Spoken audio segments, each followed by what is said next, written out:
News bell network మీడియాకు స్వాగతం.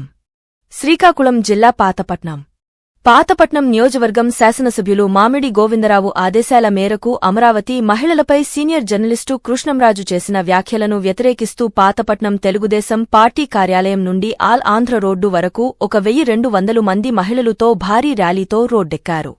కృష్ణంరాజుని arrest చేయాలి, సాక్షి ఛానల్పై కఠిన చర్యలు తీసుకోవాలని నినదిస్తూ ఆందోళనలతో కదంతొక్కారు. మహిళల మనోభావాలు కాపాడాలంటూ మానవహారంతో నిరసన తెలియజేశారు. అలాగే తప్పుడు రాతలు రాసిన సాక్షి పత్రిక ప్రతులను దహనం చేశారు. ఈ కార్యక్రమంలో ఎన్డీఏ కూటమి మహిళలు తదితరులు పాల్గొన్నారు.